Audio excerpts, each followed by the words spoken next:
Hello everyone. Welcome to this session, exploring AAC Communicators' mental health challenges. My name is Stephanie Fassab. I am stuck in Dallas because they have an ice storm.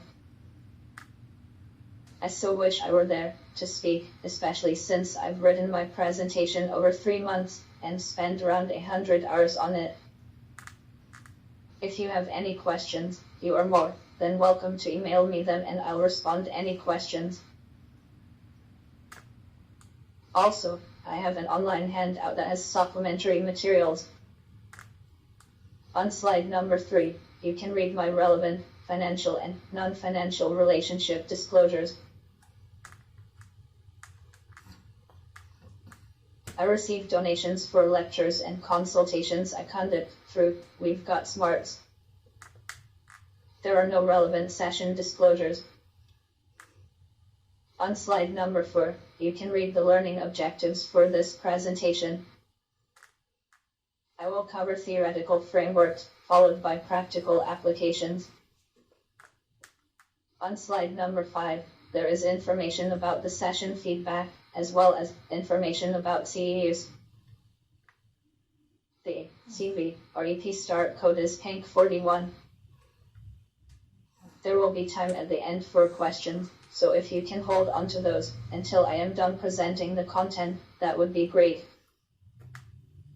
That should be all for the housekeeping, so let's get started.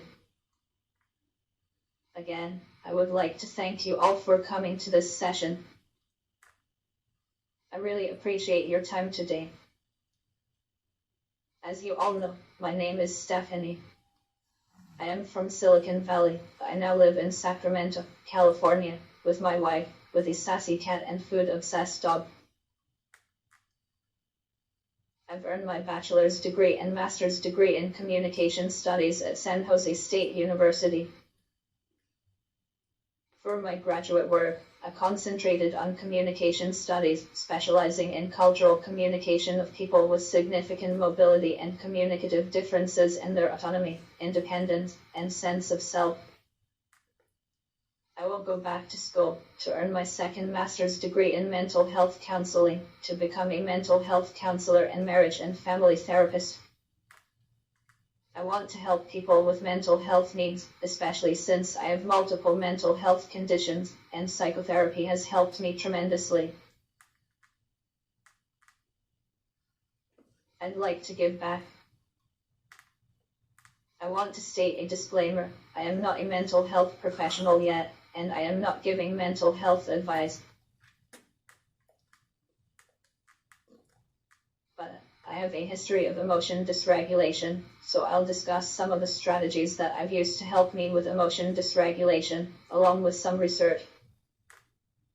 We are going to discuss emotional immaturity, emotion dysregulation, the conceptual frameworks of how to address AAC communicators' emotion dysregulation and emotional immaturity, the solutions that help emotion dysregulation, and finally, AAC lessons to help their mental health needs.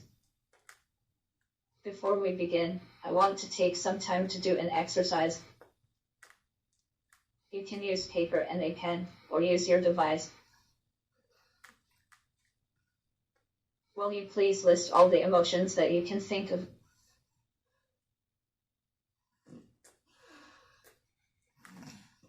How many of you got at least 3 emotions? How many of you got at least 7 emotions? How many of you got at least 12 emotions? How many of you got over 13 emotions? Do you think all of those emotions are on the AAC systems? Keep in mind that discrepancy between actual emotions and emotions on the AAC systems. Where do you think our understanding of emotions comes from? Our childhood is the starting point to learn the social norms about emotions. But many of us have been misinformed about emotions from our childhood caregivers, such as sadness and anger are, quote, bad emotions, while happiness is, quote, a good emotion. So, we are going through life thinking that we should be happy all the time, since it is the only acceptable emotion. Then we judge ourselves and others when we do not feel happy. Does that sound familiar? AAC communicators have even more intense messages that they must feel happy all the time, which reinforces their judgments over not feeling happy. Or, even worse, we try to force them to feel better. Most people, especially youths, believe their thoughts and emotions are hard facts. They are reflective of one's experiences and perceptions. Not everyone has similar emotions and thoughts, since everybody has their separate interpretations of each situation, as everybody is from individualized, unique, and diverse backgrounds. Our diverse backgrounds taught us so much about emotions, like feeling angry is dangerous and masculine, while feeling sad is a weak and feminine emotion. Society shapes and reshapes our diverse backgrounds on our assumptions of emotions. We are talking about emotions so much already, but before we go further, we need to define what emotions are, and more importantly, what emotions are not. Many people do not know this. Every emotion has three folds. The first part of any emotion is physiological, meaning that one's body chemistry changes every time we experience an emotion, while our body language shows the emotion.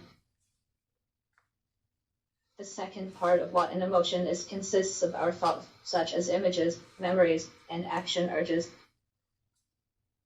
The third and last part of any emotion is the actual feeling we have, like feeling happy, mad, worried, etc.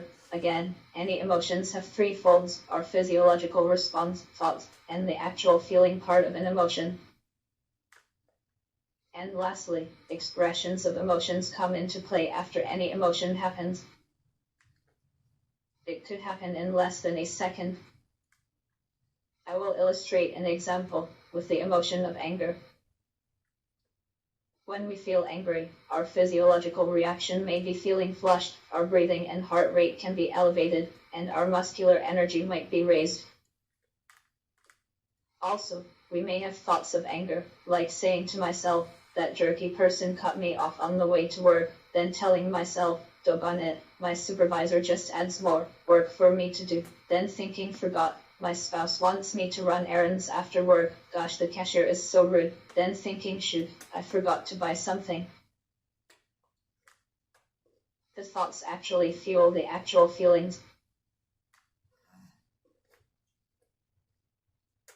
These thoughts are judgments of ourselves, other people, and our situations. We all have those kinds of days. The last part is the actual feeling of anger. Emotions are so much more complex than just feeling.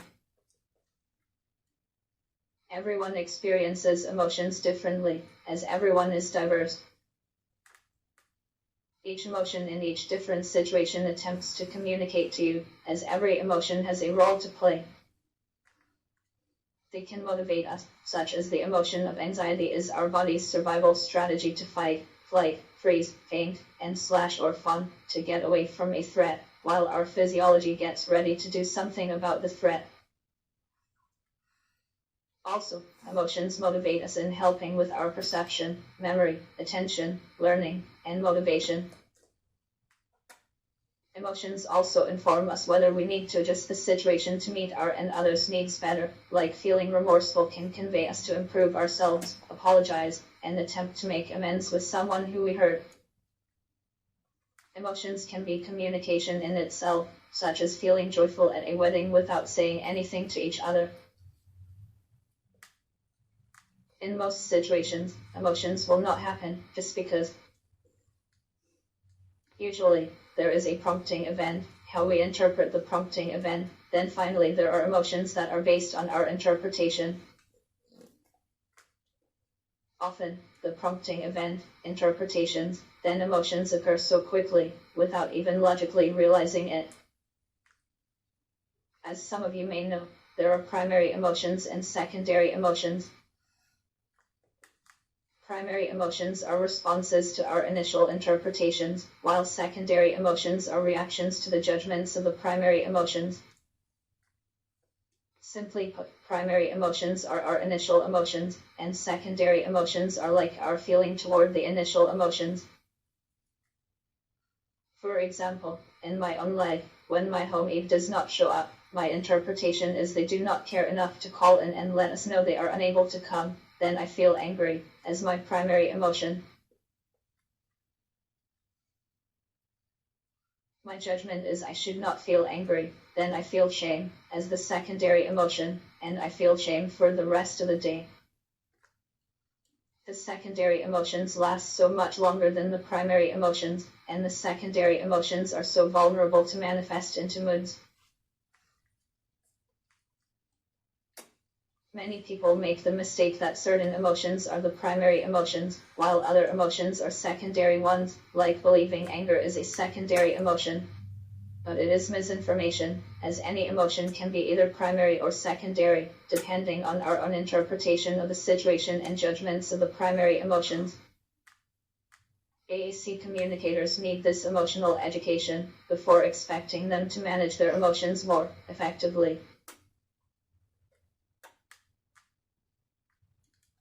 Whether you work with AAC communicators in the educational setting, clinical environment, or private practice, you shape and reshape the AAC communicators' assumptions on emotions, especially with youth, since they look up to you. So, you can be mindful of what you are conveying to them about emotions. First, they need to learn the basics of emotions, otherwise, working on managing emotions is like teaching from a blank slate. We've quickly viewed the basics of emotions, and now I'll be discussing emotional immaturity. Emotional immaturity can be an umbrella, where some individuals have a difficult time developing their emotional maturity. Having issues with developing their emotional maturity often can be comorbidities with cerebral palsy, autism spectrum, intellectual differing abilities, developmental issues, personality disorders, challenging childhood experiences, trauma, depression, anxiety, or bipolar, as well as alcohol and/or substance abuse.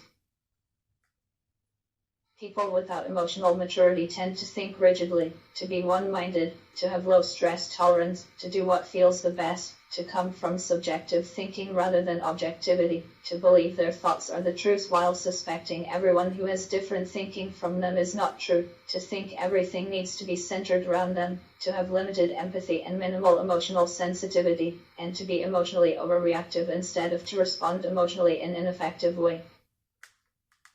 On the other hand, people with emotional maturity generally are prone to be realistic and dependable, to work with reality rather than fight it, to think and to feel at the same time, to be honest and consistent, not to take things personally, to respect boundaries, to be reciprocal, to have an even temper, and to respond emotionally effectively. People who have emotional maturity or emotional intelligence have the ability to be emotionally resilient. In other words, people with emotional maturity bounce back to the emotional baseline after experiencing distressing emotions.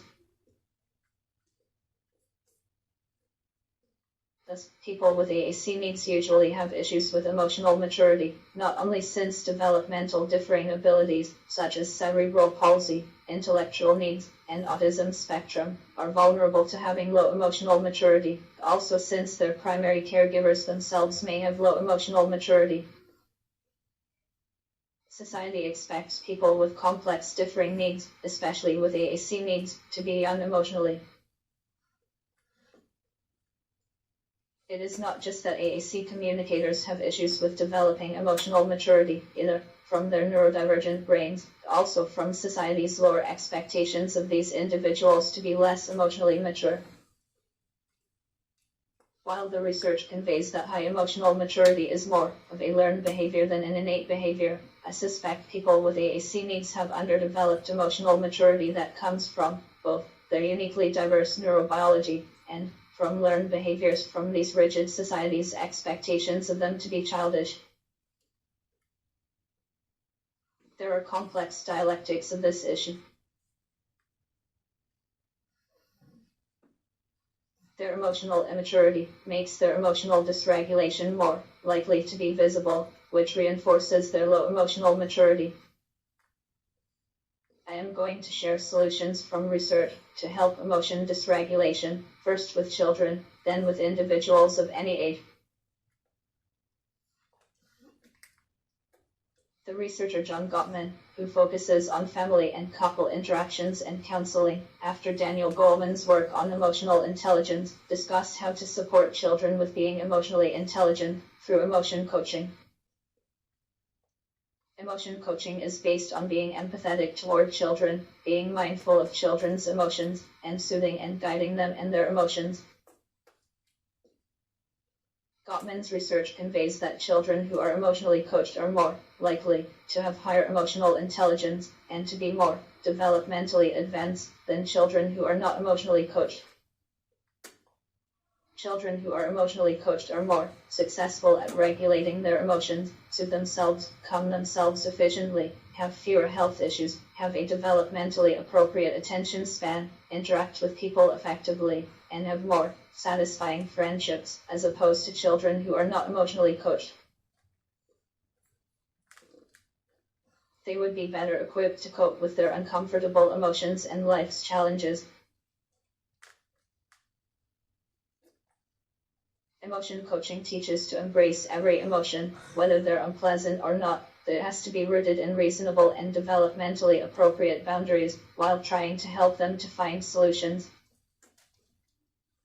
The long-term goal of emotion coaching is to be able to regulate their emotions. In the framework of emotion coaching, even though all emotions are welcomed, some of the challenging behaviors are not welcomed, while building appropriate boundaries. They need to voice their undesirable emotions in a productive way. Simply, they need supportive adults to do with, rather than do for, when it comes to emotions. It is important to guide them, without helping them too much. They need to do their part while you lead them through emotion coaching. Although emotion coaching is effective with intense emotions, it can work with less intense emotions. It is a daily practice. Emotion coaching comes from empathy, as it has 5 steps. The steps are being mindful of each child's emotions, being aware of the emotions as an opportunity for being emotionally intimate and teaching, listening with empathy and validation to the child's feelings, supporting the child to label their emotions, and building boundaries between you and them while supporting the child's problem-solving skills. I will cover each step, applying practical practice with AAC communicators. The first step is being mindful of the child's emotions.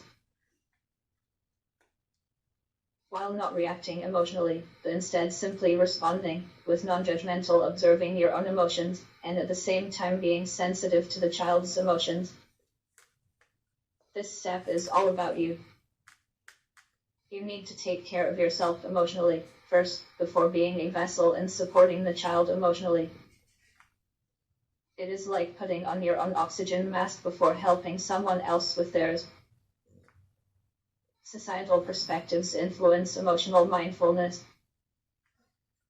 Also, genders and cultural differences impact how to view emotions.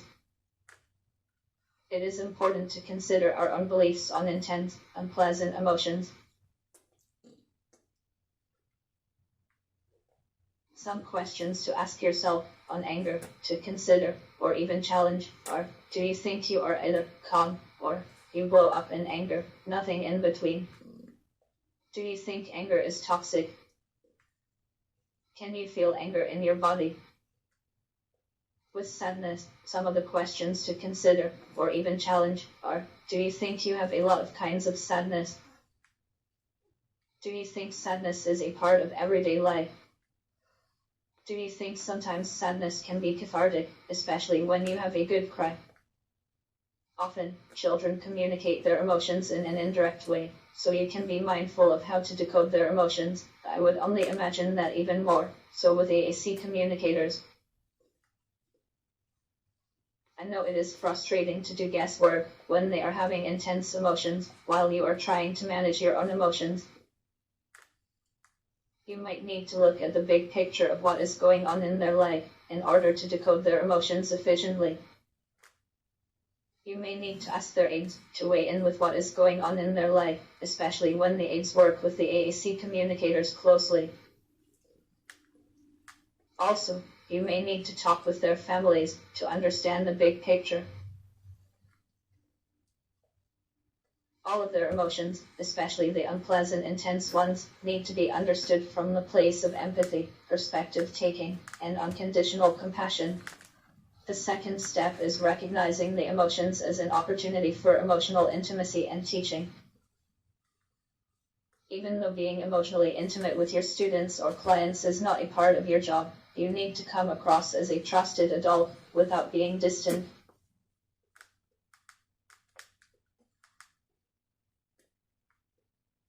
Every time the child expresses their emotions, especially intense emotions, you can view it as either an inconvenience or an opportunity.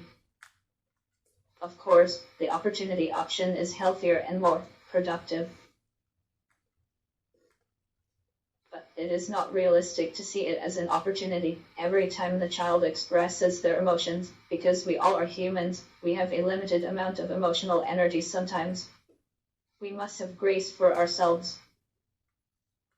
The important takeaway is we all can strive for viewing the child's emotions as an opportunity, more often than seeing them as an inconvenience.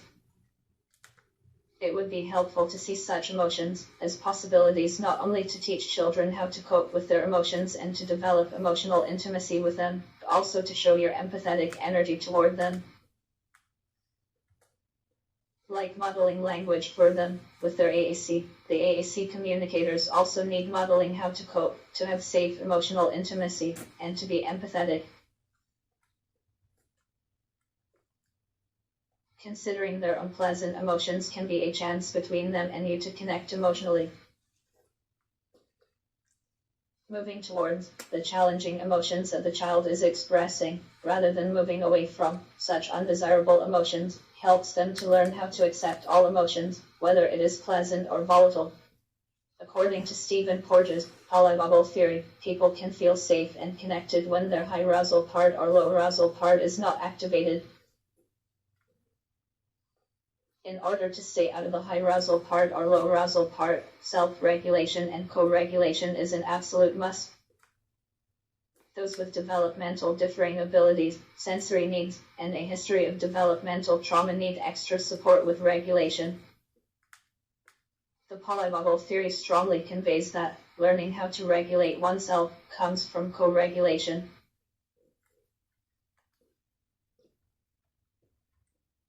So, you can attempt to co-regulate and help them to soothe themselves, as attempting to build emotional connection with the AAC communicators.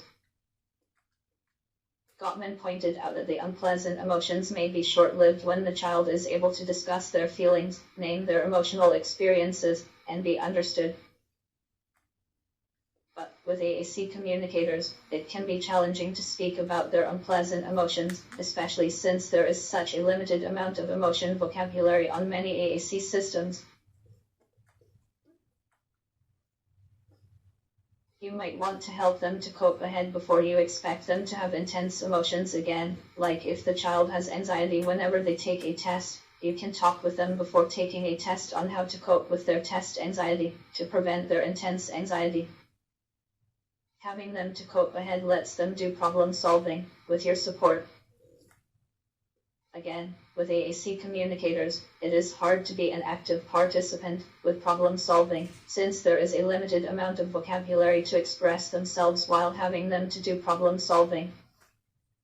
So, AAC communicators may benefit from programming more to express themselves during problem solving. The step number 3 is listening mindfully and validating the child's emotions. Gottman took this step further from the second step. He explains that mindful listening with empathy entails to non-judgmentally observe the verbal and nonverbal cues as evidence of children's emotions. You can observe and describe their emotions to them, non-judgmentally. Once you observe children's emotions as evidence of how they feel, you can practice perspective taking to see how their world works in relation with their own emotions. Simply, you can mirror back to the child, non-judgmentally, what you think they are feeling, in an attempt to soothe them. It has to be in a non-critical, non-judgmental way. It has to be rooted in a compassionate and empathetic attitude. You may be able to decode how they feel with their body language, facial expressions, and gestures. Mirroring how they feel lets the child know that you are taking their emotions seriously and respectfully. You can help the child with labeling their emotions, and would be able to validate how they are feeling, no matter if their emotions appear to be too extreme. If their emotions are not validated, their emotions would be likely to escalate even more. Many people try to soothe children and even themselves with logical reasoning. Reasoning with emotions is more invalidating than validating. So, it is where mindful listening comes into play. Sharing our mindful observations of their emotions while letting them draw conclusions on their own is validating, as opposed to asking probing questions.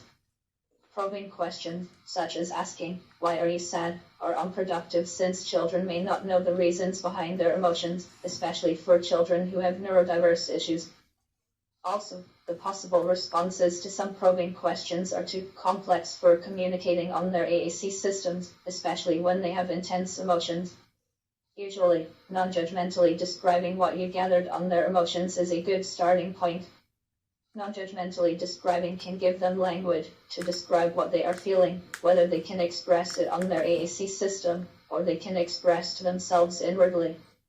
The step 4 is to support the child to verbally label their emotions. We are going to discuss this step more in depth later. But now, I would like to discuss this step for children without AAC needs. You can use a whole array of options to describe your observations of the child's emotions. As you know, since many of you are speech-language pathologists, language allows complex concepts to be definable and tangible. Emotions are not exceptions to this language phenomenon. Helping children to label their emotions has to be from empathy. Supporting children with labeling their own emotions soothes their nervous system and helps them have emotional resilience. Once their nervous system gets soothed, their logical mind and emotional mind can start working together again, which motivates balanced problem-solving skills. The younger children are able to soothe themselves through labeling emotions, the better, as they can develop emotional intelligence sooner, especially in the areas of focusing, having stronger relationships with their peers, being able to succeed easier in academics, and in general healthier than children who have a limited to no ability to soothe themselves through labeling emotions. Therefore, children need to expand their vocabulary to express themselves authentically. You have to accept whatever they feel unconditionally. From my personal experiences, people told me how I was supposed to feel, which shamed me covertly. So, we can raise the standard higher by supporting the children with labeling their emotions, both pleasant and unpleasant, subtle and extreme, and any emotions that are in between. When they have mixed emotions, especially contradictory ones, you can normalize that, as everyone can feel mixed emotions sometimes. The fifth and final step of emotion coaching is building boundaries with the individual, while helping their problem-solving skills. As you know, setting limits to unacceptable behavior is a must. While all emotions have to be welcomed and accepted, some behaviors do not need to be tolerated. For example, when a child feels angry and throws their speech device, their emotion of anger needs to be accepted, while throwing their speech device out of anger is intolerant.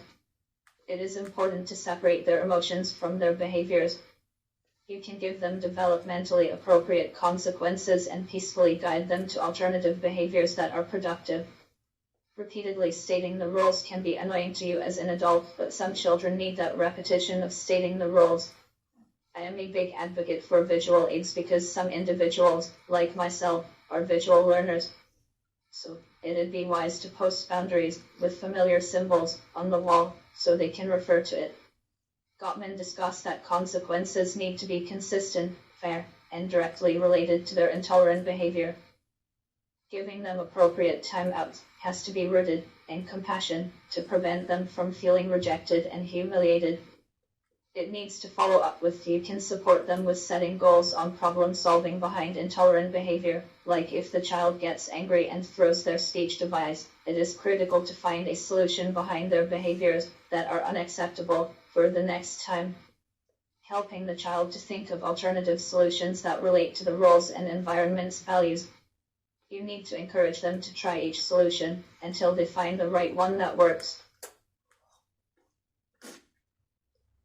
Also, you can consider encouraging and positively guiding them, rather than advice giving.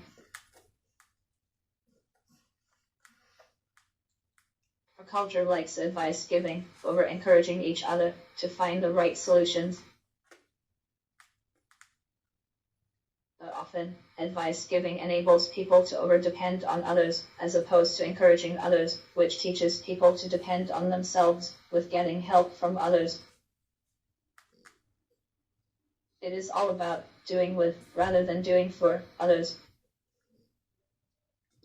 Gottman believes that children need specific instruction and praise, such as rather than saying, "Good job using your talker," you can say, "Good job on sharing what your thoughts and feelings are on your talker."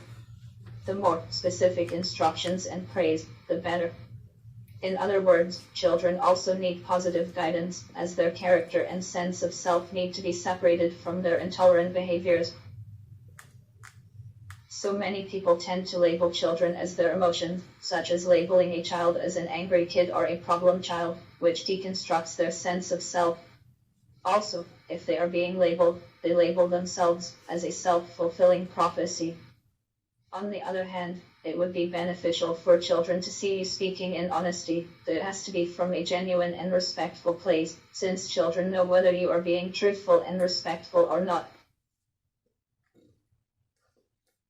Do not underestimate them.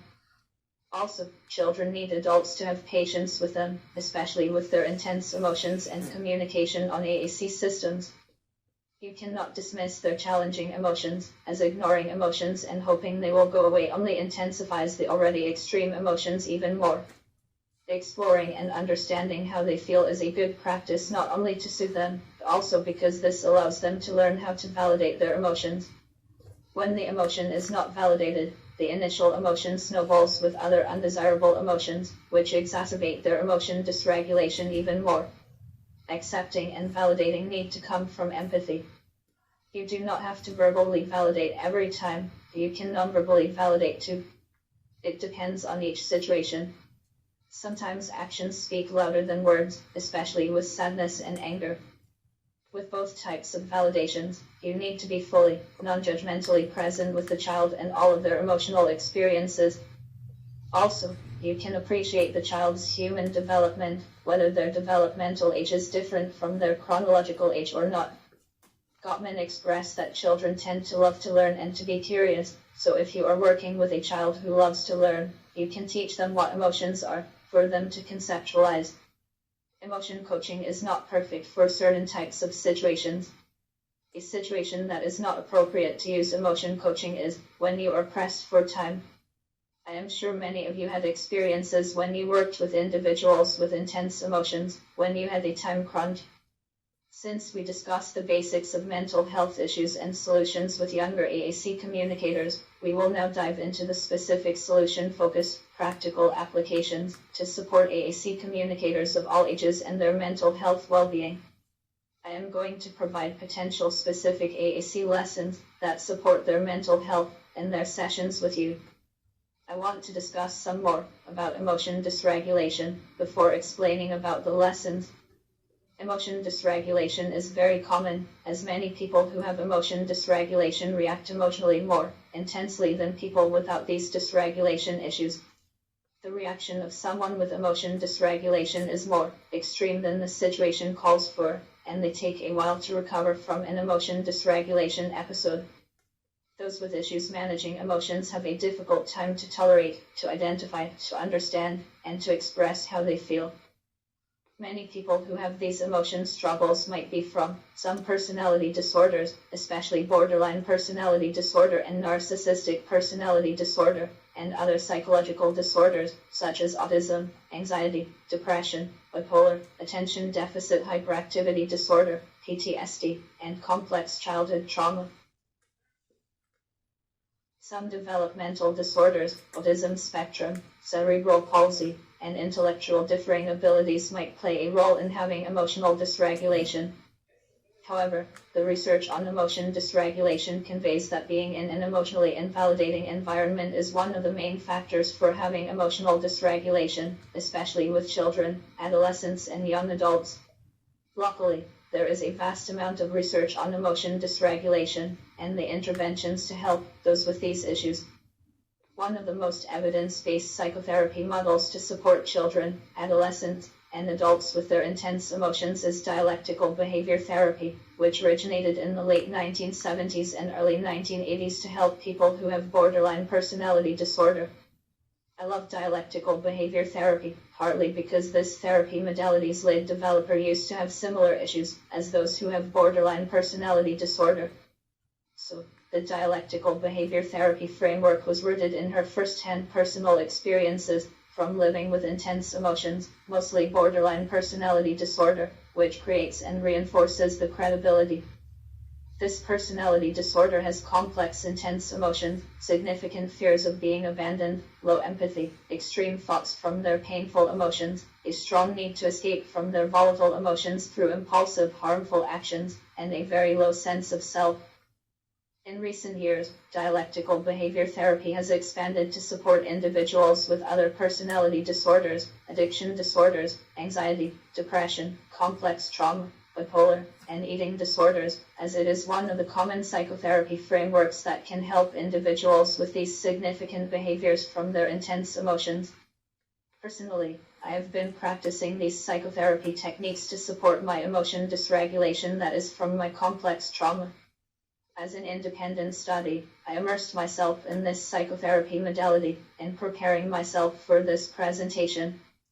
The goal of this therapy is to embrace the dialects of unconditionally accepting the unhealthy behavior and changing the challenging behavior patterns to healthier patterns while practicing certain skills daily.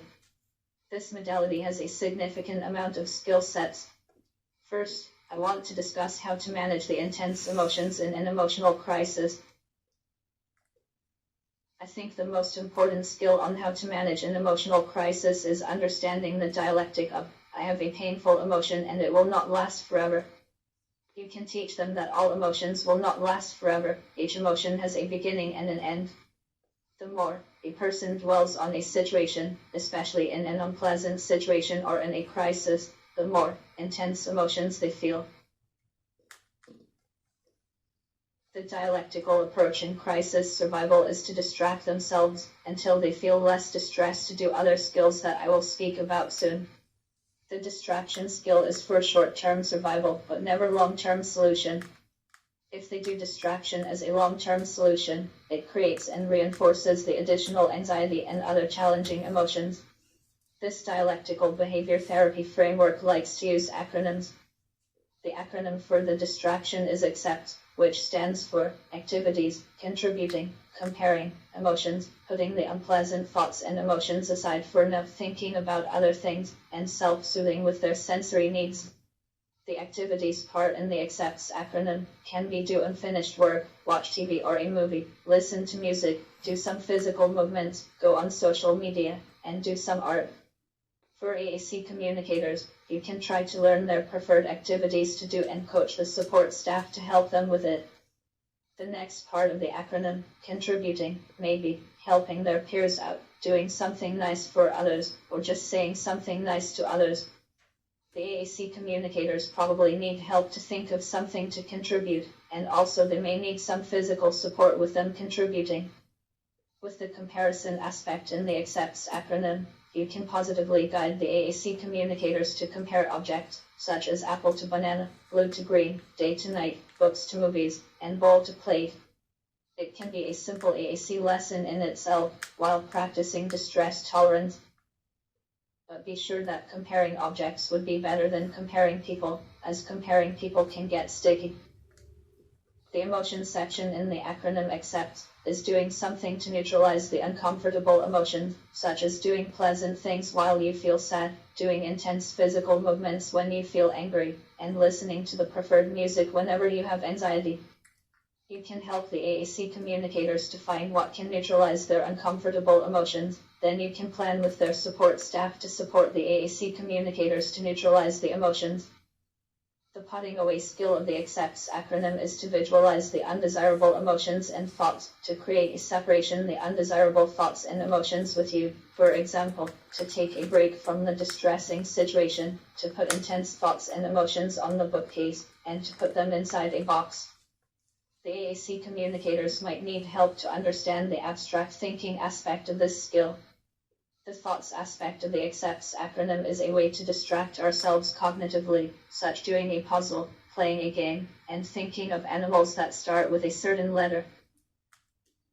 Again, you can do a mini lesson to distract them from their uncomfortable thoughts. Lastly but importantly, the self-soothing for the individual's unique sensory needs part of the ACCEPTS acronym is essential, especially this population, AAC communicators. There are two types of sensory needs, hypersensitivity and hyposensitivity.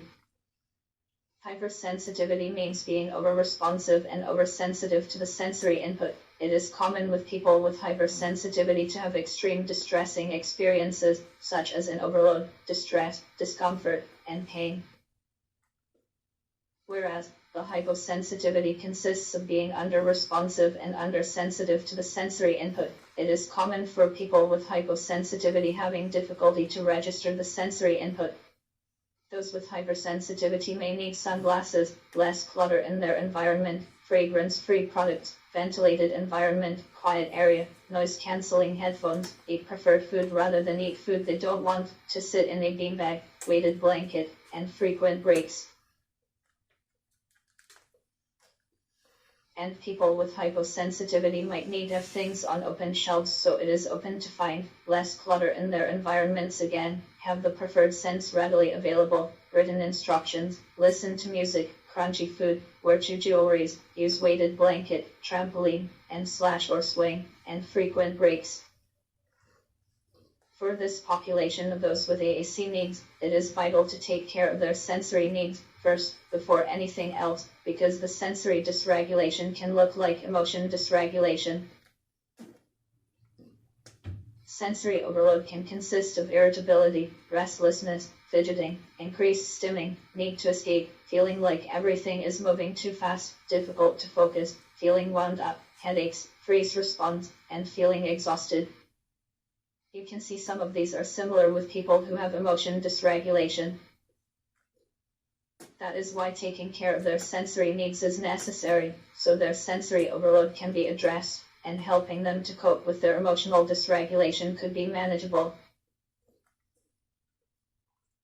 Again, the ACCEPT acronym stands for Activities, Contributing, Comparing, Emotions Neutralization, Putting the Unpleasant Emotions and Thoughts Away, Thinking about Something Else, and Sensory Needs. It is a distress tolerance skill that can soothe the intense emotions, so that they can do other skills.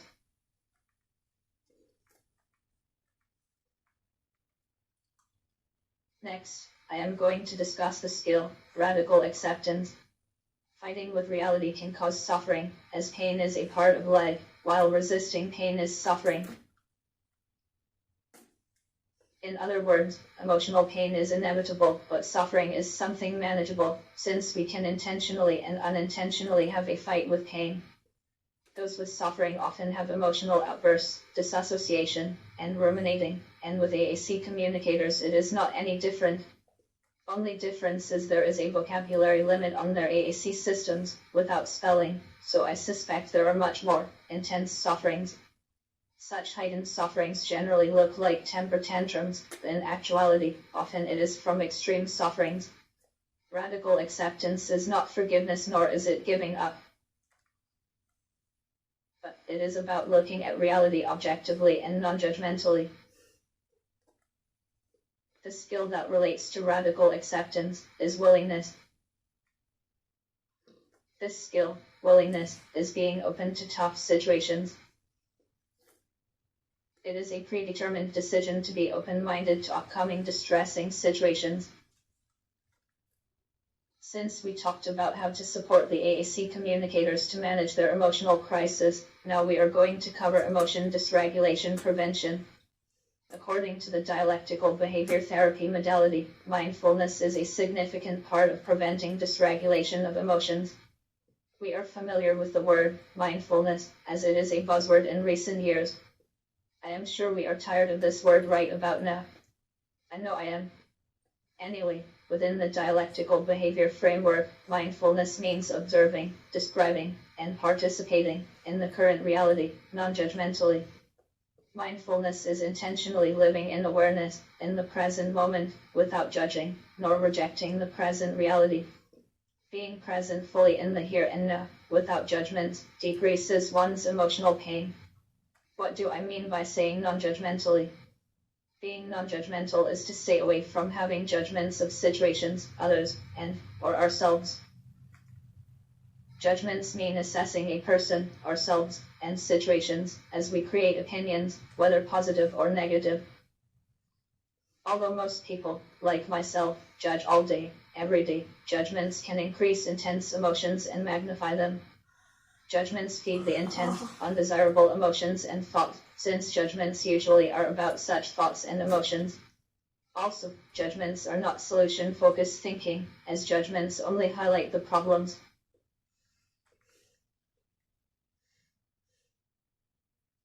Judgments can take a form of verbal abuse, whether toward ourselves or others, and they can be either intentional or unintentional. We are going to discuss some more about judgments later. Going back to mindfulness. Thinking about the past is related to hopeless emotions, while thinking in the future is anxiety related, so being in the present fully and non-judgmentally attempts to help individuals to neutralize their emotions. So, it is why this psychotherapy modality is good for anxiety, depression, and PTSD, since these issues take people away to the past, future, and both, while resisting the pain. Multitasking overwhelms the brain, so mindfulness makes the brain feel less overwhelmed, since one can focus on one thing at a time. Accepting the present non-judgmentally, including ourselves and others, leads to feeling peaceful. While mindfulness decreases challenging emotions, it enhances desirable ones. Mindfulness practices also support with increasing self-control over unhealthy urges, gaining awareness of ourselves, and increasing concentration abilities. Mindfulness is a foundation of managing emotions. So, when your student or client with AAC needs has strong emotions, especially unpleasant ones, you can teach them how to do mindfulness. My favorite mindful practice is mentally noting, which is observing and describing my surroundings, non-judgmentally. For example, in my own life, I observe my cat, describing to myself he is sleeping on the mattress, he is sleeping, he's being adorable. With people who have AAC needs, it is simple and doable to guide them to describe their surroundings as a vocabulary developmental goal, while practicing mental health wellness. Also, you can help AAC communicators to describe anything in the environment, an emotion, anyone, or an experience, non-judgmentally. A lot of AAC communicators require time and patience to describe non-judgmentally, since talking with judgments is faster generally than speaking non-judgmentally. Like saying that person is mean, has less words than saying that person said in a snappy tone, I am not talking to you. But we have to have the patience for AAC communicators to describe non-judgmentally what their reality is. Since the thoughts and emotions come in waves, the more we resist the thoughts and emotions, especially the undesirable ones, the more intense the thoughts and emotions get. It is like the don't think about a pink elephant phenomenon. To manage the unpleasant thoughts and emotions, let them pass through, without clinging to them, or suppressing them. Or, have your students or clients with AAC needs to think of their intense emotions and thoughts as an ocean wave, where emotions and thoughts increase until they reach their peak, then they decrease eventually. You can teach the AAC communicators to observe the thoughts and emotions, non-judgmentally. Also, you can guide the AAC communicators to see the thoughts and emotions as if they are sitting in a car. The cars are just passing by, so your thoughts and emotions pass by. AAC communicators, too, can learn how to say to themselves, I am having an emotion that feels happy, sad, mad, etc., and everyone feels it sometimes. This helps to normalize their emotions and enable some space between the emotions and the individual. A lot of people are not able to identify what their emotions are until they know which emotion they are having. It is unlikely for them effectively to manage their emotions. With AAC communicators, this issue is exacerbated because there are fewer names of emotions on the AAC systems, and it takes energy for them to find emotions on their AAC systems, especially when they have intense emotions. There is a phenomenon called alexithymia, as those with alexithymia have challenges with identifying, describing, expressing, and/or finding accurate labels for their emotions. People who are neurodivergent often have alexithymia tendencies. It is common that people who have alexithymia have issues with discriminating between the physical sensations that are related to emotions and physical sensations that are not related to emotions. I have alexithymia, so it is hard to understand how I am feeling, and the difference between physical sensations that are related to emotions and non-emotions physical sensations. Often, people with alexithymia use generic words to describe how they feel, like saying I am good, I'm fine, I feel bad, etc. You can support with people with AAC needs who have alexithymia. Use alternative language to describe how they feel, like I want to sleep all day when they feel depressed, or I want to yell when they feel angry. Another alternative solution can be to help the AAC communicators with an emotion wheel or use music to describe their emotions. There are emotion wheels with pictures for AAC communicators with concrete thinking. And there are plush toys that have faces of most common emotions and complementary books of emotions by Diane Albert, which I highly recommend. Also, she has music, videos, printables, flashcards, and training on emotions. She's such a genius and a valuable resource. Actually, my favorite emotion wheel is hers. It is a chart. My brain likes charts over the other visuals. If you work with AAC communicators, you may do well with playing 20 questions as a process of elimination to find what they are trying to convey. With emotions, you may need to play 20 questions with some AAC communicators with a limited vocabulary. For example, if you think they are angry, you can ask, do you feel irritated? Do you feel hurt emotionally? Do you feel your heart racing? Do you feel hot? Do you feel like exploding? If you suspect they feel sad, you can ask, do you feel lonely? Do you feel rejected? Do you feel empty? Do you feel like crying? Do you feel tired? It is so critical to support the AAC communicators to identify their emotions, whether they have alexithymia tendencies or not only because it is a good practice to cope with emotion dysregulation, but also it has calming effects on the neurobiological level. Daniel Siegel, a well-known psychiatrist and clinical professor at UC Los Angeles, coined the term, name it to tame it. This term means that if we can name emotions, we more likely can tame them. When we have emotions, especially intense ones, our limbic system and brain stem get activated. The limbic system and brain stem are basically our emotional mind. When we can name emotions, we use our prefrontal cortex, which is our logical mind. What happens when we state I feel a certain emotion is our prefrontal cortex sends the limbic system and brain stem soothing neurotransmitters so that our emotions can get more manageable. Basically, when our emotional mind get activated, our logical mind soothes the emotional mind when we identify our emotions. But wait, how can the AAC communicators' logical mind send the soothing neurotransmitters to their emotional mind if they don't have a way to identify emotions? So, that is why it is necessary to support the AAC communicators with labeling their emotions. Therefore, when you help the AAC communicators to identify their emotions, the logical mind sends calming neurotransmitters to the emotional mind. It is so essential the AAC systems need access to emotion vocabulary. I cannot convey enough that AAC communicators need the breadth of emotion vocabulary.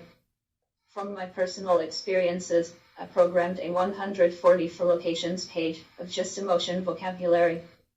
I started with Diane Albert's plush toys of emotions, then her emotion chart. Finally, I looked up the complex emotional wheel to see which emotion words were missing and I wanted to program. Since I started to have the breadth of emotion vocabulary on the page, I use it just about every time I journal for therapy and whenever I talk with my therapist. Because I am able to use specific and accurate emotion words, my emotion dysregulation has improved since my logical mind sends my emotional mind soothing neurotransmitters, as Daniel Siegel's work discussed. Emotions, thoughts, and behaviors, in addition to physical sensations, environment, and triggers, are interconnected with each other. So, you can help the AAC communicators to identify their emotions by working backwards, get them communicating their thoughts, physical sensation, environment, and triggers. Then you can play a guessing game from the clues of the thoughts, behaviors, physical sensation, environment, and triggers. Make sure for them to pick which emotion they are feeling, even if you think it is off, like they think they are happy when they are having an emotional outburst. It is important for you not to judge it. I know it is hard sometimes. You can also support the AAC communicators on how to validate their own emotional experiences, as validating emotions is a key to understanding emotions. When we invalidate our own emotions, it would be likely to feel our emotions to be unmanageable. The more we are invalidating our emotions, the more stuck we are with emotions. Likewise, the more validated we are toward our emotions, the less stuck we feel. There are 3 levels of validation. The first level is acknowledging our own emotions, simply making an "I feel" statement, like "I feel scared." You certainly can coach them to create an "I feel" statement on their AAC system. The second level of validation is allowing yourself to feel the emotion, saying "It is okay that I feel this." Again, you can teach the AAC communicators to express the allowing statements on their AAC systems. The last level is to understand why we are feeling certain emotions. For example, saying "It makes sense that I feel scared, given that there is a bog and I hate bogs." Or saying "It is okay that I feel scared because everyone feels scared sometimes." The AAC communicators need to do all of the levels of validation, even if they need more support with developing sentences. The next strategy that you can try with the AAC communicators is focusing on being non-judgmental. You can support them to state what the facts of a distressing situation are, rather than making judgments. Like saying, "Today my friend said they don't want to play with me," as opposed to just saying, "They are mad at me."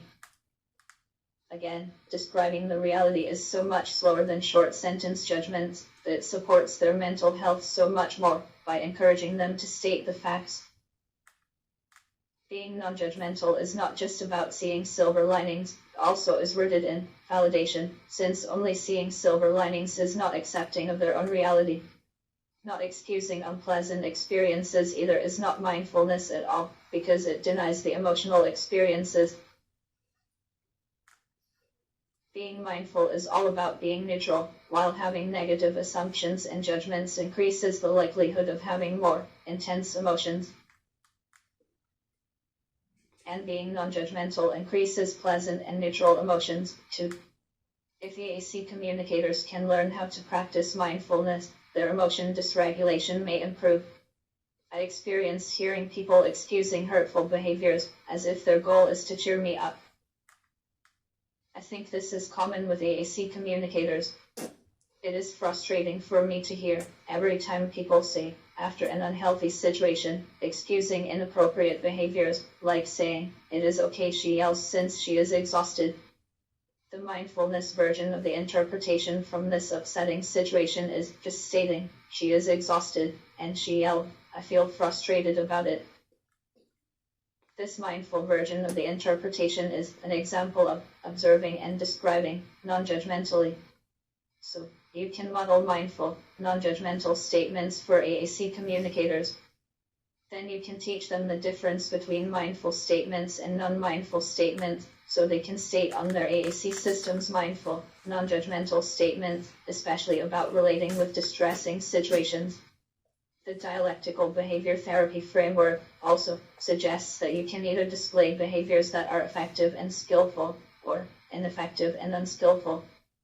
An example of ineffective and skillful behavior is running your hands under ice-cold water, instead of having significant emotion dysregulation and causing injury to yourself. Usually, creating a pros and cons list of effective behavior versus ineffective behavior is good for us to visualize effective versus ineffective behaviors, to choose wisely how to behave. Pros and cons lists is something that you can support AAC communicators to develop, again to meet their vocabulary development skills while supporting their mental health needs. A pitfall of supporting them to create a pros and cons list that you'd need to be mindful of is being non-judgmental of their responses.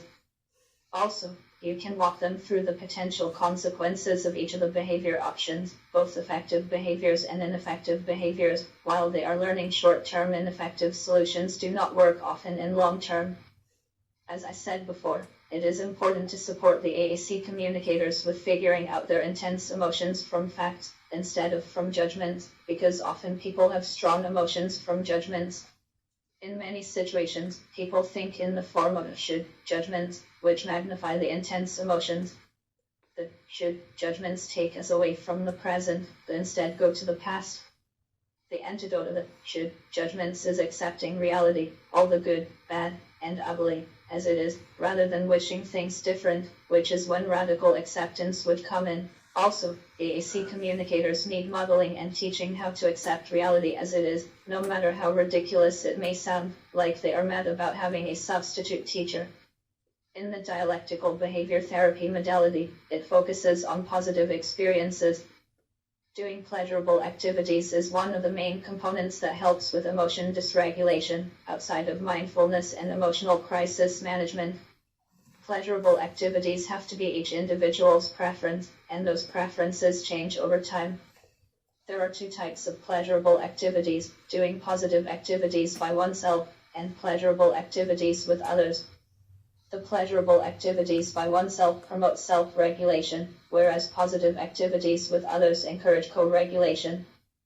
As it was discussed earlier, both self-regulation and co-regulation is necessary to soothe oneself and others, especially those who have emotion dysregulation and sensory dysregulation. Pleasurable activities have to be routine to help their emotional dysregulation. With AAC communicators, you have to actually get to know them and their individualized preferred activities before trying to implement the pleasurable activities routine. Lastly, I want to cover the final skill to build pleasant emotions, which is to build mastery. The build mastery skill is practicing things to make people feel competent, in control, less overwhelmed, confident, and empowered. This skill would be the most effective when there are specific, achievable, and realistic goals that are slightly challenging, yet reasonable. Not only can their support systems set goals, also and more importantly, the AAC communicators themselves need to set goals for what they want to achieve. With AAC communicators and the goals, you can celebrate their small wins. For example, you can celebrate small wins when they communicate their emotions on AAC systems, rather than having emotional outbursts. Celebrating small wins really can add up, which can motivate them to empower themselves emotionally. Building pleasant experiences creates and reinforces their confidence, which develops desirable, pleasant emotions. So, today we discussed what emotion dysregulation and emotional immaturity are, the key concepts of how to address emotional immaturity and emotion dysregulation, and the solutions and AAC lessons that promote mental health wellness. And more importantly, how essential that AAC communicators need to learn how to use skills to help their emotion dysregulation, especially the skill of saying, I feel, a certain emotion. I dare you all to be mindful of how you can empower the AAC communicators to support their mental health needs. I am hopeful you all inspire others to help AAC communicators with their mental health issues. Thank you. Do you have any questions?